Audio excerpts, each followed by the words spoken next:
Quiero dar la bienvenida a todos los que se han conectado en esta noche. Estaremos estudiando la porción titulada Tzav, que se puede traducir como ordena o encomienda. Pero antes vamos a hacer la oración, la bendición de la Torah, que dice así: Baruch atah Adonai Eloheinu melech haolam, asher bahar banu amim, benatan lanu et toratu. Baruch atah Adonai noten haTorah. Amén. Bendito eres tú, Señor Dios nuestro, Rey del universo, que nos ha escogido de entre todos los pueblos y nos dio su Torah. Bendito eres tú, Señor, dador de la Torah. Amén.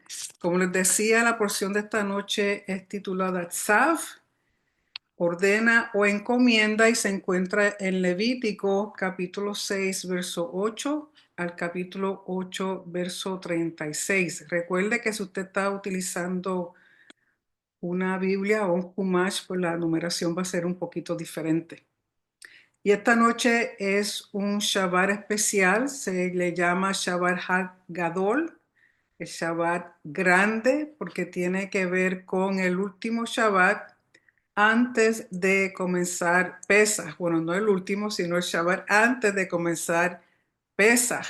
Y mañana, si el Señor lo permite, estaremos celebrando el Seder de Pesaj en la congregación a las 7 de la noche, si el Señor así lo permite. Y espero que también muchos de ustedes en sus hogares, y aunque estén solitos, puedan hacer el ceder de Pesaj, el Haggadah. Lo más importante, recuerden, hay que tener tres elementos. Lógico, no se come cordero debido a que no hay templo, y para no confundirlo con el cordero Pesaj, pues se evita comer cordero. Se puede comer algún otro tipo de carne, pollo, pescado, pero las hierbas amargas y los panes ácimos o panes sin levadura, el matzot, y hacer el recuento del éxodo es lo más importante. Así que espero que puedan celebrarlo mañana, todo aquel que tenga la oportunidad de hacerlo, para dar comienzo a un ciclo nuevo de festividades. Hay que aprovechar todo momento, porque uno nunca sabe cuándo regrese el Señor, y hay que estar preparado. Así como les decía, para Shah Tzav, ordena encomienda, y voy a compartir con ustedes una presentación para resumirles el estudio y tener algún visual que a veces, como le he dicho, ayuda a entender mejor ciertas cosas. Así que Tzav, Levítico 6, verso 8 al capítulo 8, verso 36, y es Shabbat Hagadol, el gran Shabbat antes de Pesaj. Y los temas que se ven o se leen mientras uno está haciendo la Parashat Tzav, o los que llaman motifs, los temas principales son los siguientes. Hablamos de espacio sagrado, de la legalidad y restricciones jurídicas, de pureza e impureza ritual, de honor, de nueva creación y del pacto con los Kohanim o los sacerdotes. La vez pasada, cuando leímos la porción titulada Vayikra, Vayikra en sí trata con la instrucción, pero esa instrucción dada sobre las ofrendas es para el pueblo, donde el acercarse Yakriv con un corbán ofrenda, y describe los diferentes tipos y razones para estas ofrendas. En esta porción, Tzav es una orden, un mandato. Tzav, de donde viene mitzvah, tienen la misma raíz, tiene que ver con ordenanza, con orden, o con mandato, mandamiento. Esta vez esta porción se dirige principalmente a los sacerdotes. El servicio de las ofrendas, abodá, la supervisión de las mismas, sus derechos y responsabilidades con las ofrendas. Recuerden que es el sacerdote el que manipula la sangre de todas las ofrendas, y desde que el animalito es traído, que lo puede degollar la persona que lo trae, pero de una vez, del momento que se recoge la sangre, de ahí en adelante solamente el sacerdote puede manipular el resto de la ofrenda. Para los sacerdotes, estas ofrendas están clasificadas en base al grado de santidad. Hay unas que tienen mayor santidad, y hay otras que tienen menor santidad. Las de mayor santidad son el olá, que es el holocausto, la minjá, que es la ofrenda de grano o de harina, el hataat, que es lo que describen como la ofrenda de pecado, pero más bien correctamente es la ofrenda de purificación, y el asham, que es la ofrenda que llaman de culpabilidad o de restitución. De menos santidad tenemos, por ejemplo, la ofrenda Shelamim, o lo que llaman la ofrenda de paz o de bienestar. Un ejemplo, el Pesaj es un Shelamim, que es la ofrenda que se comparte una parte para el Señor quemada en el altar, otra parte para los sacerdotes y el resto de la ofrenda es para quien la trajo, para compartirla con su familia. Nadie puede comer la grosura, según está descrita, ni la sangre de las ofrendas. Lo que es la grosura específica que se quema en el altar, que le pertenece al Señor, no se puede comer, ni mucho menos la sangre. ¿Okay?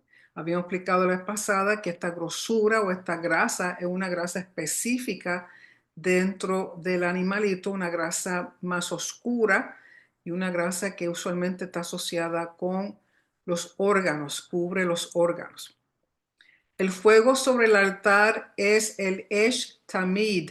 Esh Tamid, que significa el fuego continuo o eterno, o sea que continuamente nos tiene que estar encendido, no se apagará. Recuerden que el propósito principal de estas ofrendas es acercarse y luego descontaminar el espacio sagrado por medio de la sangre. El Eshtamid, o los fuegos que estaban sobre el altar, eran tres. En la esquina sureste es el fuego que le llaman Gadol. Gadol significa grande, por lo tanto es el fuego o donde está la leña, más leña, es el más grande donde iban todos los holocaustos, todas las ofrendas que se quemaban completamente. En la esquina suroeste es el fuego que se le llama el segundo, de donde se tomaban carbones encendidos para el altar de incienso. Y por último, en el lado norte, en cualquier lugar en el lado norte, está el fuego catán o pequeño, que siempre es el que tiene que estar encendido y es a ese que se le llama el Esh Tamid. Solamente con este se podía encender la menora. Y en Yom Kippur hacían un fuego adicional, o sea, para Yom Kippur había entonces 4 fuegos. ¿Por qué? Porque ese fuego extra, ese número 4, era para el altar de incienso. De ahí sacaban los carbones para el altar de incienso. Y aquí una representación sacada de la aplicación del templo del Moré Rico y el Moré Joe, donde vemos el altar con los 3 fuegos. Lo que está en el medio son las cenizas. ¿Okay? Aquí están en cada esquina correspondiente en el altar los fuegos que ya habíamos descrito. Y aquí otra representación donde vemos, recuerden que la rampa siempre tiene que dar hacia el sur. Y este es el lado norte. Y en esa área había un lugar donde se degollaban los animales y se limpiaban. Y sobre el altar tenemos el catán, que es el eshtamid, que es el fuego que se tiene que mantener continuamente encendido, no se puede apagar. Luego está el segundo, con el cual se usaban los carbones para el altar de incienso. Y el más grande o el gadol, que era ahí donde ponían todas las ofrendas que se quemaban. Y aquí vemos otra representación. Esta proviene del Instituto del Templo. De nuevo, recuerden que este altar es enorme, enorme. Conforme a esta representación, si ustedes lo comparan con los sacerdotes que están aquí, vemos los 3 fuegos, vemos las cenizas que se acumulan, las cuales todas las mañanas tienen que ser en su mayor parte removidas del altar. Y para eso era considerado un privilegio remover las cenizas y se hacía una lotería donde se escogía un sacerdote que era el primero que iba y del medio del monto de ceniza sacaba una porción y la ponía al lado este del altar. Y luego los otros sacerdotes venían e iban sacando las cenizas y eventualmente, según se acumulaban aún más, eran llevadas fuera de la ciudad de Jerusalén en un lugar específico. Y aquí vemos los sacerdotes, uno está atendiendo el fuego, manteniendo el fuego, asegurándose que las piezas que se ponen ahí de los animales todas estén distribuidas bien y se estén quemando correctamente. Y aquí ellos están, pues, entonces, eh, vamos a ir tirando las piezas y todo eso tenía que ser en un orden. Y aquí vemos este sacerdote que en su mano tiene la harina. Recuerden que la harina es la minjá, una porción era la que se quemaba y el resto era comida por los sacerdotes, usada por los sacerdotes. Y aquí vemos esta representación, esta es de Wisdom and Torah de parte del More Rico, donde vemos cómo realmente era el Mishkan, el tabernáculo, cómo estaba distribuido, puesto en el desierto, porque usualmente simplemente nos representan, nos enseñan esta parte aquí, pero conforme al Tavnit o al modelo que Hashem le da a Moisés, tenía que tener carpas a los lados para poder hacer las cosas que ellos necesitaban hacer. Y aquí vemos donde estas carpas eventualmente cuando es construido el templo se convierten en edificios y cada edificio tenía unas funciones y unos propósitos específicos. En este vemos donde está el lavacro y parte de esta tienda es lo que va a ser el Beit Aftinas y también va a haber una parte para el Sanedrín donde se reunía. O sea, este es realmente en la forma que se debe representar siempre al Mishkan. Y luego un repaso los capítulos 1 al 5, donde nombran los diferentes korbanot, las diferentes ofrendas. Recuerden que la olá es el holocausto, la que es encendida completa y significa elevada. Olá significa elevar, porque él sube según se consume el humo sube como un incienso, no se come el holocausto, la ofrenda que es dada como holocausto no se come, es completamente quemada. Y usualmente es para invocar la presencia de Hashem, para invitarlo a un acercamiento y este holocausto o la es voluntario. Luego tenemos la minjá y hay 5 clases diferentes de formas de ofrendar en la minjá. Consiste de cereal, de grano, de harina. Es un regalo, un tributo, una forma de mostrar respeto y honor a Hashem. Con aceite se le ponía o se incluía aceite e incienso en la mayoría de ellas, pero nunca era con levadura ni con miel. Y aquí miel puede ser jugo de las frutas o miel de dátiles. También la minja es voluntaria. El shelamim, la ofrenda de paz o de bienestar, parte se quema en el altar, lo demás se comparte y se come con alegría. Es una ofrenda voluntaria. Luego tenemos las otras dos, el Hataat, que como dije, usualmente le llaman por pecado, pero que correctamente es una ofrenda para purificación. De esta hay varias, dependiendo del error cometido, cual tiene que ser sin intención o pecado, y esta es obligatoria. También está el Asham, la ofrenda de culpabilidad, pero correctamente es de reparación o de restitución y hay varias dependiendo también de lo que hay que restituir o reparar y esta es obligatoria. Y la sangre, dependiendo de la ofrenda, tenía que ser rociada en diferentes partes del altar. Alguna ofrenda requería que se rociara la sangre en las 4 esquinas. Pero imagínense, para poder hacer las 4 esquinas a la vez, el sacerdote se iba a una esquina que representaba el lado este y norte y rociaba la sangre y cogía ambas esquinas y después pasaba al lado oeste y la esquina oeste y sur y hacía lo mismo.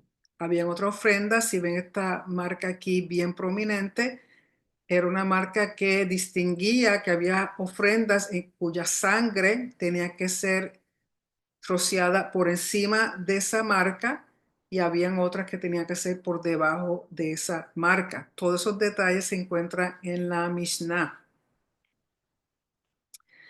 Y los 5 Korbanot, capítulos 6 y 7, es las ofrendas enfatizando el servicio de los sacerdotes. Torat HaOlah. El Torat HaOlah es la ley del holocausto, que es la ofrenda encendida, la ofrenda elevada sube como incienso a Hashem. Añade que la carne puede quedarse quemando toda la noche, pero sus cenizas removidas en la mañana, y el sacerdote tenía que vestirse de lino para remover las cenizas. Y luego esas cenizas eran llevadas a un lugar puro y ahí tenía que hacer un cambio de vestimentas, y este lugar exactamente dónde quedaba no se sabe, pero sí se sabe que quedaba al norte de Jerusalén, fuera de las murallas de Jerusalén, al norte. El fuego del altar no se puede apagar. Por ende, la obligación de ofrendar la madera, conforme está en Nehemías 10, verso 34, y Nehemías 13, verso 31, porque recuerden que aunque no lo menciona, si hay si hay leña en el altar, esa leña tenía que ser ofrendada, porque eventualmente la leña se gastaba al quemar las ofrendas. Luego tenemos la ley de la minjá o el Torat Minjá, que es el grano, el cereal, un regalo, un tributo. Lo que sobra es para los sacerdotes varones, porque Hashem la comparte con ellos, es santísima. Si proviene de un sacerdote, se quema toda. O sea, si un sacerdote hace una ofrenda minjá, de esa minjá que él ofrenda, no se puede sacar una porción solamente y comerse el resto. Cuando es un sacerdote el que hace una minjá, hay que quemar todo el cereal o todo el grano que el sacerdote ofrenda. Se quema toda, no se comparte con los demás sacerdotes. Y de esta ofrenda, la mitad se quema, se ofrenda por la mañana y la otra mitad por la tarde. Y este es un regalo de parte del sumo sacerdote ungido, que tiene que dar esta ofrenda siempre, desde el día que es ungido hasta que otro tome su lugar. Y esta ofrenda del sumo sacerdote se le llama Minjat Habitín. Minjat Habitín, y tenía que ser todos los días, y la dividía en 2 porciones.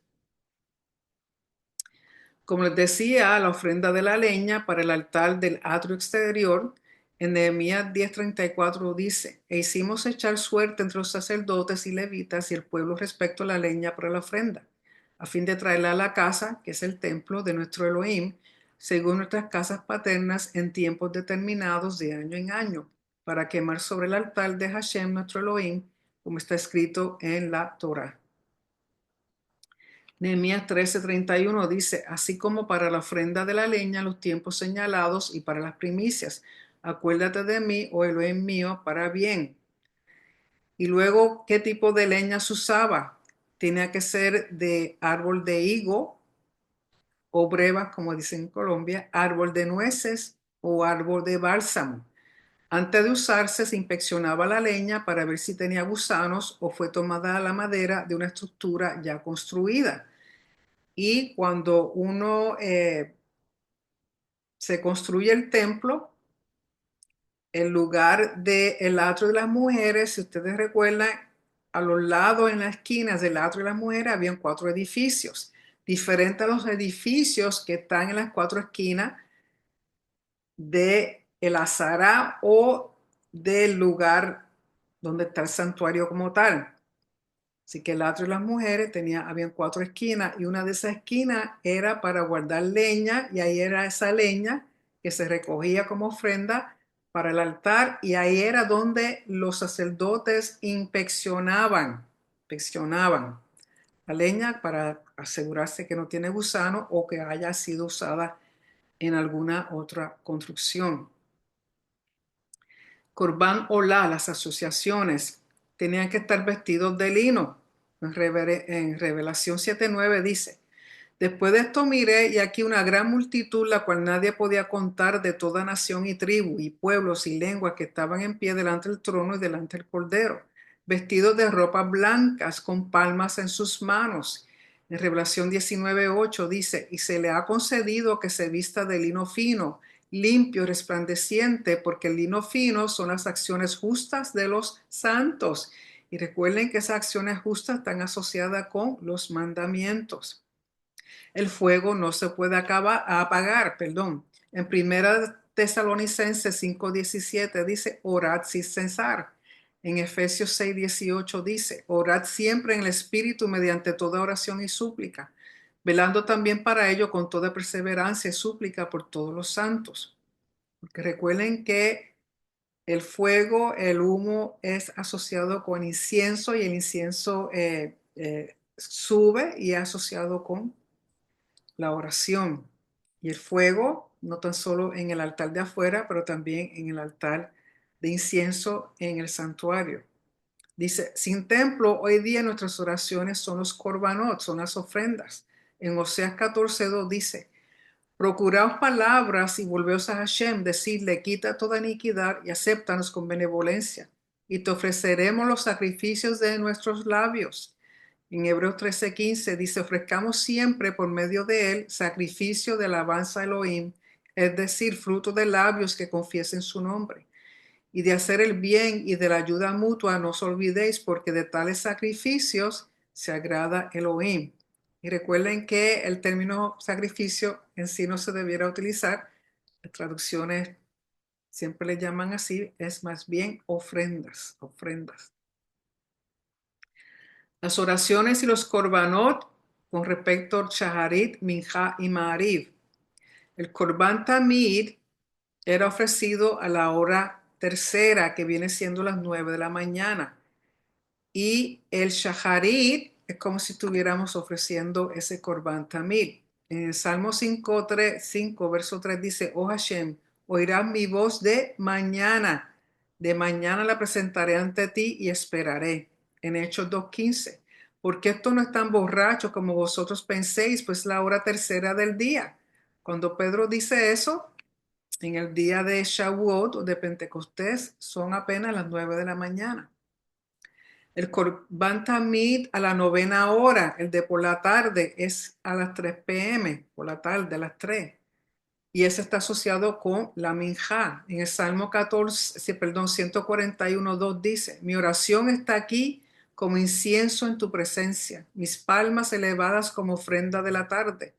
En Hechos 10:2 dice, piadoso y temeroso de Elohim con toda su casa, que hacía muchas limosnas al pueblo y oraba a Elohim continuamente. Como a la hora novena del día, vio claramente en una visión a un ángel de Elohim yéndose a él, que le decía Cornelio. Aquí está hablando del suceso con Cornelio. En Hechos 3:1, cierto día Pedro y Juan subían al templo a la hora de la oración, la novena. Por lo tanto, es la hora de la minjá, la hora en la que el Corban Tamid, el cordero de por la tarde, se ofrendaba. Corbanot, que quedaban en el altar toda la noche. Porque recuerden que la ofrenda no se puede ofrendar de noche, pero aquellas ofrendas que eran grandes, por ejemplo, cuando se ofrendaban bueyes o había muchas ofrendas, tardaban en quemarse, entonces a veces llegaba la noche y tenían que estar quemándose durante toda la noche, asegurarse que se quemaran bien durante toda la noche. Y aquí se incluye lo que serían las oraciones de Ma'ariv. En el Salmo 134:1 dice, mirad, bendecir a Hashem, vosotros todos los siervos de Hashem, los que en la casa de Hashem estáis por las noches. En Mateo 27:45, Yeshua dice, desde la hora sexta, que viene siendo el mediodía, hubo oscuridad sobre toda la tierra hasta la hora novena, 3 p.m. Y alrededor de la hora novena, Yeshua exclamó con gran voz diciendo, Elí, Elí, lema sabachthani. Esto es, Elohim mío, ¿por qué me desamparaste? En Lucas 23:44 dice, era ya como la hora sexta, mediodía, y vinieron tinieblas sobre toda la tierra hasta la hora novena, 3 p.m. El sol se eclipsó y el velo del templo se rasgó por el medio. Y Yeshua, clamando a gran voz, dijo, Padre, en tus manos encomiendo mi espíritu. Y habiendo dicho esto, expiró. Por eso decimos que Yeshua murió a las 3 de la tarde, que viene siendo la hora de la minjá, pero recuerden que el día que Yeshua muere, que es un Pesaj, La ofrenda de por la tarde tenía que ser movida, hacerla antes, por lo menos una hora o hora y media antes del usual, por la gran cantidad de corderos que había que ofrendarse esa tarde antes de que cayera el sol. En Daniel dice que oraba 3 veces al día.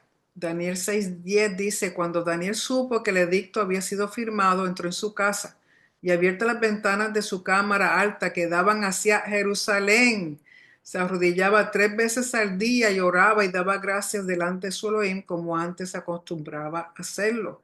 O sea, las tres oraciones, Shaharit, el Aminjá y el Ma'ariv.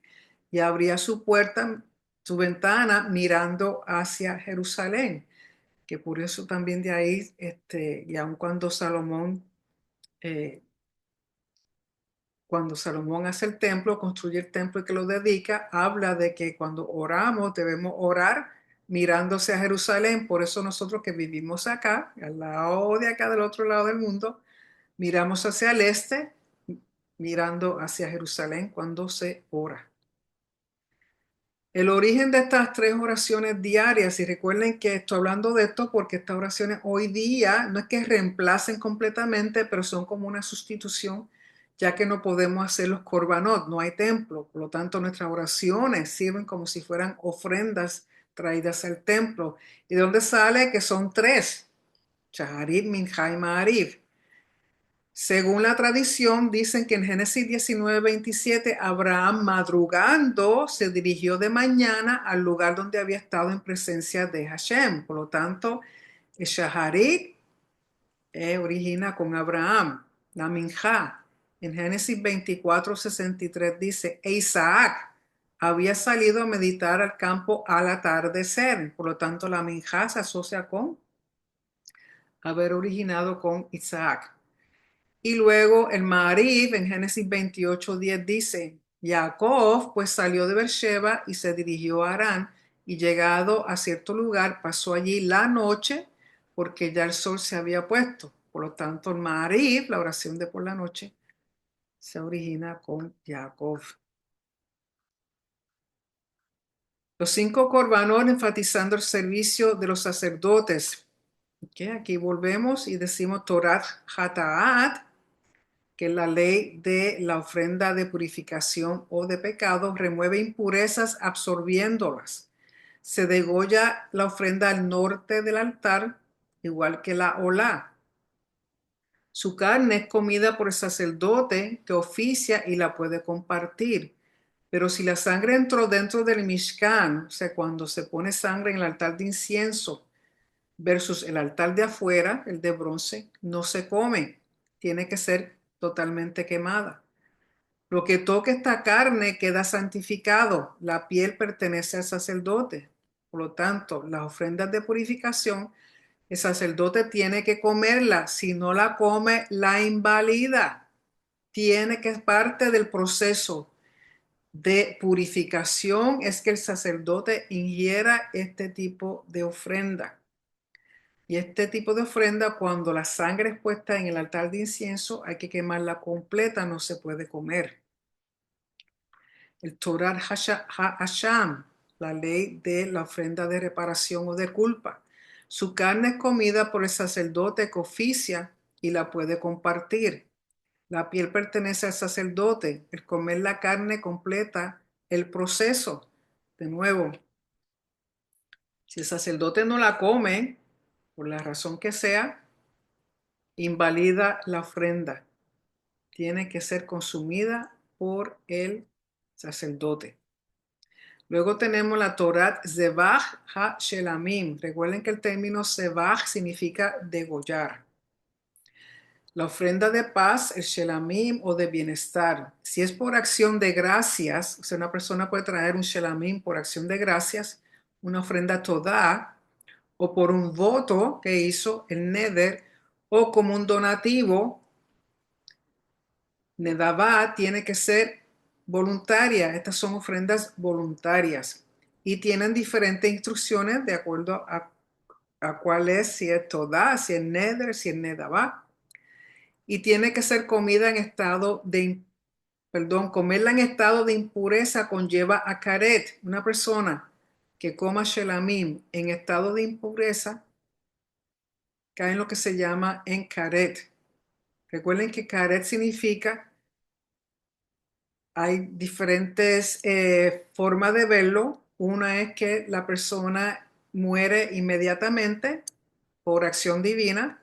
Otra es que la persona muera antes de tiempo, una muerte prematura, o que esa persona nunca tenga descendientes, nunca tenga hijos.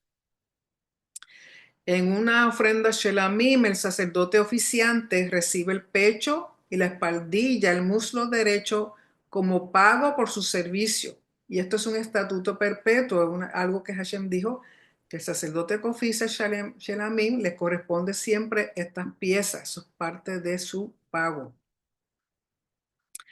Entonces, el shelamim de agradecimiento, el todá, es dado por 4 clases de personas, traen esta ofrenda. Número 1, quienes libraron sanos y salvos una travesía de riesgo. Número 2, un cautiverio peligroso. Número 3, una enfermedad, una grave enfermedad. Y número 4, un viaje por el mar. Versos de agradecimiento. El Salmo 9:1 dice: Oh Hashem, te agradeceré con todo mi corazón, contaré todas tus maravillas. Salmo 35:18. Yo te daré gracias ante la gran congregación, te alabaré entre un pueblo numeroso. Salmo 44:8. En Elohim nos gloriaremos todo el día y agradeceremos a tu nombre para siempre. Selah. Salmo 111:1. Daré gracias a Hashem con todo el corazón en la reunión íntima de los rectos y en la asamblea. El shelamim de agradecimiento también para proclamar su bondad. En Colosenses 3:17 dice: y todo lo que hagáis de palabra o de obra, hacedlo todo en el nombre del Señor Yeshua, dando gracias a Elohim Padre por medio de él. Salmo 145:10. Oh Hashem, todas tus obras te alabarán o agradecerán, y tus santos te bendecirán. Que proclamen la gloria de tu reino, que relaten tus proezas, para hacer saber a los hombres tus proezas y la gloria y majestad de tu reino. Y en el Salmo 107:8, den gracias a Hashem por su misericordia y por sus maravillas para con los hijos del hombre. Luego un concepto que trae esta porción, el concepto de pigul, de tamei y de tahor. Pigul es algo que no es aceptable y tiene que ver con impureza y pureza ritual. Pigul es cuando una ofrenda es descalificada si el Cohen manipula la sangre con la intención incorrecta. Mientras el Cohen está haciendo la manipulación de la sangre de esta ofrenda, su mente está en otro sitio. O si cualquiera se come de la ofrenda al tercer día, incurre en caret. Se descualifica esta ofrenda y se le llama pigul. Pigul es, por ejemplo, hay cierta ofrenda que lo máximo que se puede dejar sin comer es hasta el día segundo. Si pasa un día tercero, se invalida, se descualifica y se le llama pigul. Si el Cohen, el sacerdote, cuando está manipulando la sangre de esa ofrenda, su mente está en otro lado, está pensando que se la va a comer en el tercer día, se descualifica y se convierte en una ofrenda pigul y la ofrenda no sirvió. Porque el sacerdote tiene que tener su mente completamente concentrada en lo que está haciendo, con el pensamiento correcto. Es más, un sacerdote que está triste, que está pasando por un luto, que está deprimido, lo que fuera, no podía oficiar. Solamente un sacerdote con corazón alegre y contento podía oficiar las ofrendas. Tamei significa impureza ritual. Y tamei es cuando algo es tamei o es de impureza ritual, representa síntomas de mortalidad, de muerte. Por ejemplo, dar a luz, aunque no está asociado con muerte porque se está dando vida, pero representa mortalidad. O sea, en sentido nos hace reconocer nuestra mortalidad porque hay derramamiento de sangre. La menstruación, de igual manera, impureza ritual. Menstruación, ¿por qué? Porque esa sangre que ocurre es porque el óvulo no se fecundó, no se formó vida. Emisiones nocturnas, emisiones en los varones, la lepra, todas estas cosas son, aunque son parte de nuestra humanidad, nos recuerda nuestra humanidad, nos recuerda nuestra mortalidad. El tocar un animal muerto, sea limpio o no limpio el animal, o tocar o estar cerca de un cadáver humano, todo eso conlleva a impureza ritual. ¿Qué pasa con esta impureza ritual? Que contamina el espacio sagrado, el Mishkan, todo lo que tiene kedusha, todo lo que está dentro de ese espacio sagrado. Si una persona con impureza ritual entra, contamina todo. Y aunque esa contaminación no se está viendo físicamente, literalmente, en la esfera de Kedusha, en la esfera metafísica o en la esfera espiritual, ocurre una contaminación. Mientras algo que tiene pureza ritual está en un estado de tajor. Tajor significa pureza ritual. Y todas las ofrendas se tienen que comer en estado de pureza ritual. No se comen las grasas que van sobre el altar ni la sangre.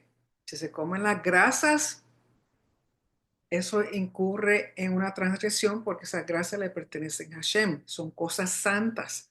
Por lo tanto, incurre en Ma'al y incurre en otras transgresiones. Y mucho menos la sangre. La sangre jamás se puede comer de ningún animal. Y luego pasamos al proceso de la consagración, el miluim de los sacerdotes. Los sacerdotes son consagrados para ministrar como mensajeros de Hashem y representantes del pueblo, son los intermediarios. Y la orden de consagrar a los sacerdotes es dada en Éxodo 29, pero es ejecutada en Levítico 8. ¿Okay? Primero está la orden y luego está la ejecución. Y miluim significa llenar las manos o poner en las manos, como cuando alguien te entrega algo, ahora tú eres responsable de eso que se te ha puesto en las manos. De igual manera, la administración, la consagración, el servicio del templo, del Mishkan, puesto en las manos del sacerdote para llevar a cabo esas funciones, esas responsabilidades.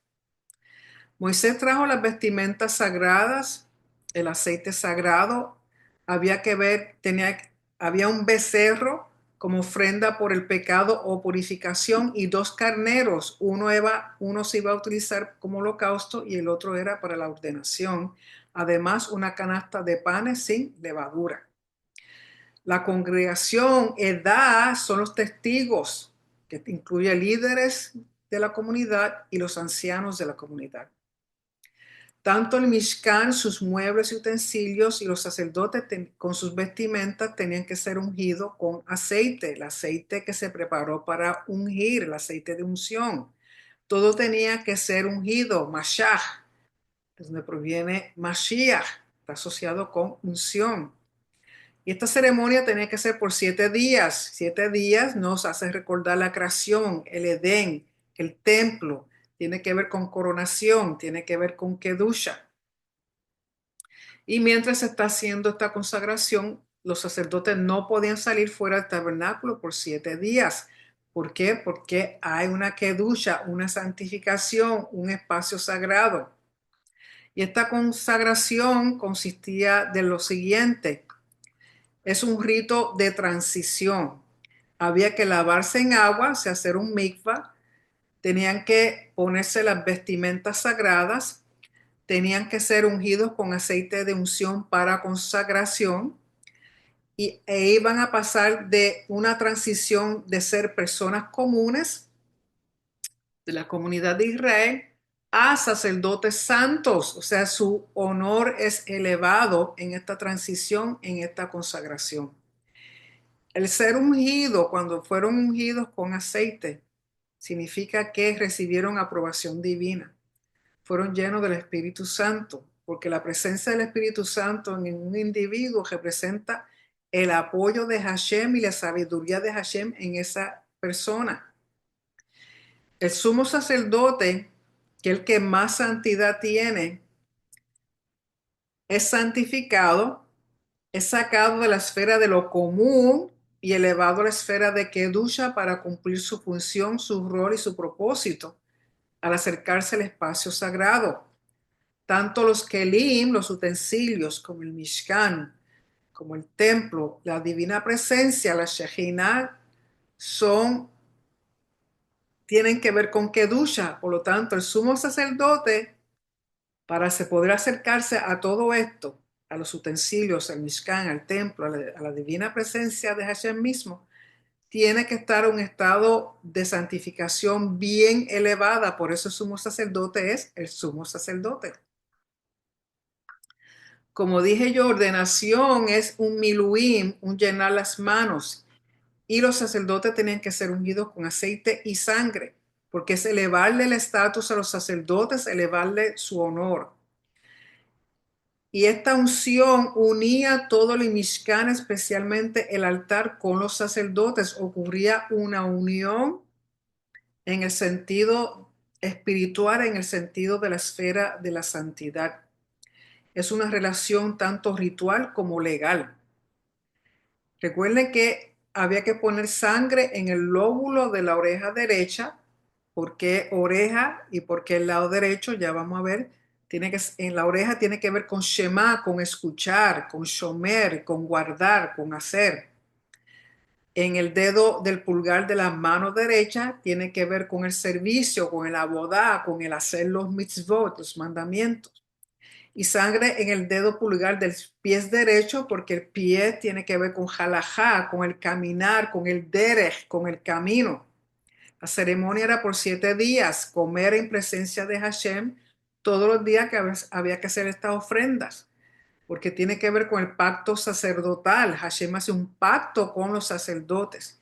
Tienen que guardar, shomer, la puerta del Mishkan. Se hacían turnos. Recuerden que cuando estaba el templo y aun cuando está el Mishkan, habían levitas puestos como guardas en lugares específicos, pero en lugares de mayor santidad tenían que ser los sacerdotes los que guardaban ese lugar. Y aquí vamos a ver que es Aarón y sus hijos, por lo tanto, si están 7 días, tienen que estar guardando día y noche como guardas, Shomer, el Mishkan. Los sacerdotes de Hashem como siervos para siempre. Los sacerdotes de Hashem son como sus siervos para siempre, pertenecen a la esfera de Kedusha, el espacio sagrado. Por eso hay tantas restricciones y limitaciones legales. Ellos son los únicos que pueden ejercer la función de sacerdote porque han sido consagrados, ungidos para esa función y Hashem ha hecho un pacto con ellos eterno. Nadie fuera de ellos puede hacer lo que ellos hacen porque está basado en legalidad. ¿Y por qué el lado derecho? Porque el lado derecho tiene que ver con bendición, con lo bueno, con lo recto, con dominio. Por lo tanto, siempre se hace referencia al lado derecho. La ceremonia de transición, donde de nuevo los sacerdotes pasan de ser personas comunes a sacerdotes sagrados con unos privilegios y unas obligaciones únicas. El proceso, el mikvah, la inmersión, representa nacer de nuevo, una criatura nueva. El aceite es la consagración y la sangre los purifica, tiene que ver con la purificación de ellos. Una elevación de la esfera de lo común, que muchas veces lo traducen como profano, pero es simplemente de lo común, a la esfera de Kedusha, de santidad. En el Salmo 133:1 leemos, mirad cuán bueno y cuán delicioso es habitar los hermanos juntos en armonía. Es como el buen óleo, aceite sobre la cabeza, el cual desciende sobre la barba de Aarón. El Cohen Hamashiach, el sumo sacerdote es el sacerdote, el Cohen Hamashiach, el ungido, y baja hasta el borde de sus vestiduras, como el rocío del Hermón que desciende sobre los montes de Sión, porque allí envía Hashem bendición y vida eterna. ¿Y por qué como rocío? El rocío es símbolo de la resurrección. El monte Hermón está al norte de Sión y es el más alto. Y cuando digo al norte, bien al norte de Sión. Las aguas no descienden sobre Sión, por lo tanto es una metáfora. Rocío como resurrección. En Isaías 26:19 leemos, pero tus muertos vivirán, sus cadáveres volverán a la vida. Despierten y griten de alegría, moradores del polvo, porque tu rocío es como el rocío de la mañana y la tierra devolverá sus muertos. En el Salmos 16:10, porque no dejarás mi alma en el Seol, ni permitirás que tu santo vea corrupción. Y en Juan 11:25, entonces Yeshua le dijo, yo soy la resurrección y la vida. El que cree en mí vivirá aunque muera, y todo el que vive y cree en mí no morirá jamás. ¿Crees esto? Y aquí en esta ilustración vemos a Moisés ungiendo a su hermano Aarón, Aarón con sus vestimentas sacerdotales del sumo sacerdote y los demás sacerdotes con vestimentas de lino blanco. Y en esta ilustración vemos a Moisés untándole sangre en el lóbulo derecho y luego va a ser en la pulgar de la mano derecha y luego en el pulgar del pie derecho, porque el derecho, como les dije, tiene que ver con bendición y tiene que ver con dominio, con rectitud, con autoridad, con todo lo bueno. Por eso siempre cuando se bendice, por ejemplo, cuando bendecían al primogénito se hacía con la mano derecha. Por eso Jacob cruzó sus brazos, sus manos cuando fue a bendecir a Efraín y a Manasés. Y aquí es para simplemente las aliot. Recuerden que las porciones de la Torah son divididas en aliot, en 7 para las lecturas. Y le estaba diciendo que hoy es Shabbat Hagadol, el Shabbat antes de Pesach, y se lee Malaquías 3:4 al 4:6. Así que es Shabbat Hagadol. Y lo significativo, lógico, hay tradiciones, costumbres asociadas con Shabbat Hagadol, pero en sí lo más importante es que es el Shabbat antes de Pesach y se lee la porción en Malaquías capítulo 6 verso 8 al capítulo 8 verso 36. Perdón, verso 6, 4, 6. Okay. Que quiero leer en Malaquías capítulo 4. Si usted tiene de nuevo una traducción hebrea de su Biblia o está leyendo Humash, pues entonces no hay capítulo 4, sino que continúa en el 3. Y quiero leer del verso 1 al 6 del capítulo 4, por qué Shabbat Hagadol y por qué está asociado con Elías. Dice en el verso 1, porque aquí viene el día ardiente como un horno y todos los soberbios y todos los que hacen maldad serán estopa. Aquel día que vendrá los abrazará, ha dicho Hashem de los ejércitos, y no los dejará ni raíz ni rama. Mas a vosotros, ustedes, los que teméis mi nombre, nacerá el sol de justicia. ¿Quién es ese sol de justicia? Yeshua. Y en sus alas, que está asociado con las esquinas, porque alas aquí es canaf, y la esquina del talit le llaman canaf, que es donde se pone los zitzit, los zitziot. Y en sus alas o en sus zitziot traerá salvación, y saldréis y saltaréis como becerros de la mañana. Hollaréis a los malos, los cuales serán ceniza bajo las plantas de vuestros pies en el día en que yo actúe, ha dicho Hashem de los ejércitos. Así que es juicio en términos para los que no temen el nombre de Hashem y no han creído en el Mashiach y no siguen la Torá, mientras que para nosotros que sí tememos su nombre, que sí aceptamos al Mashiach, que sí aceptamos su Torá, su pacto, serán todas estas cosas maravillosas.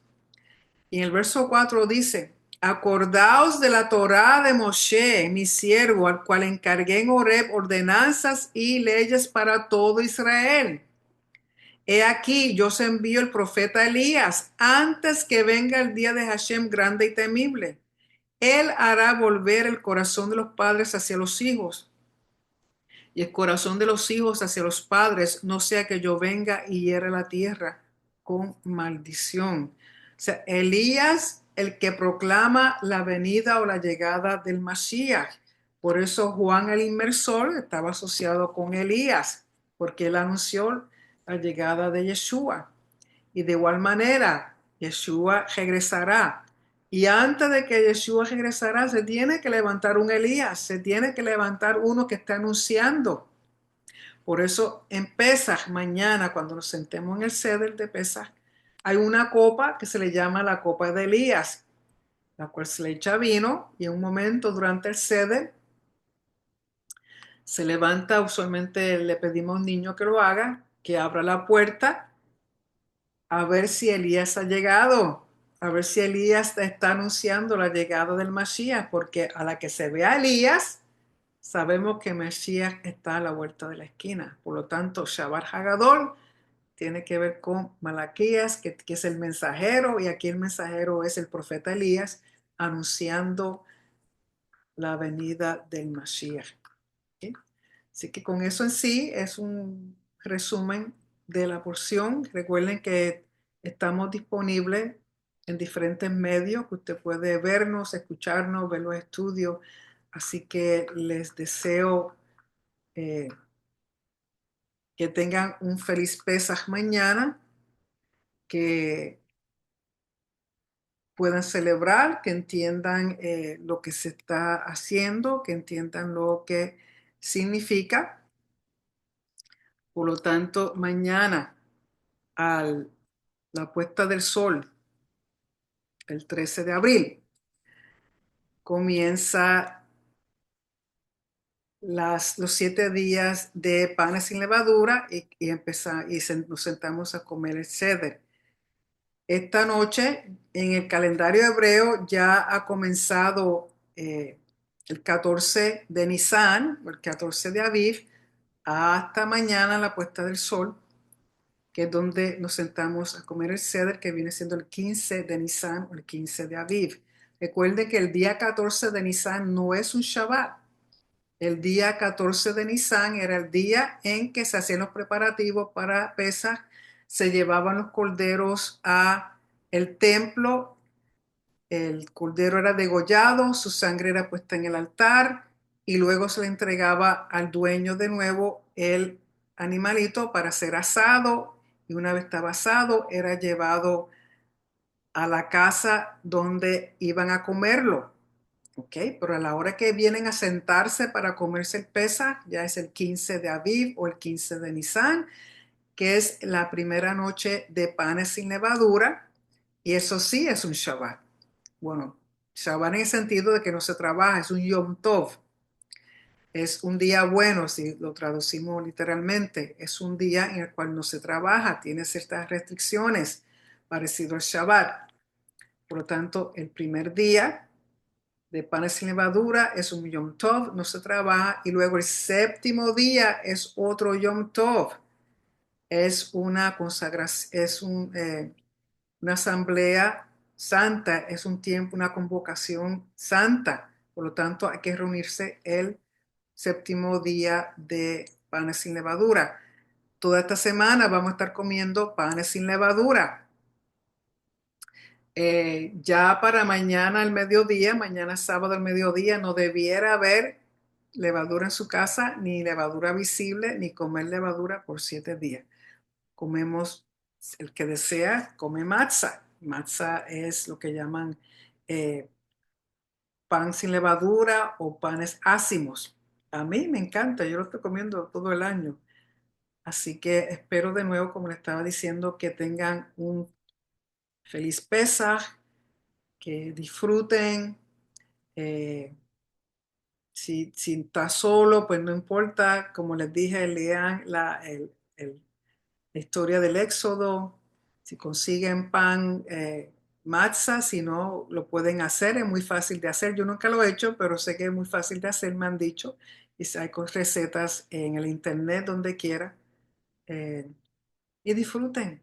porque es el tiempo de nuestra redención, es el tiempo de nuestra liberación. Recuerden que Pesaj no tiene que ver nada con pecado, nada absolutamente con pecados, tiene que ver con redención, con liberación, en el cual hemos sido redimidos, hemos sido libertados de la muerte para regresar al Padre. ¿Ok? Así que de nuevo, Hag Pesach Sameach. Así que disfruten.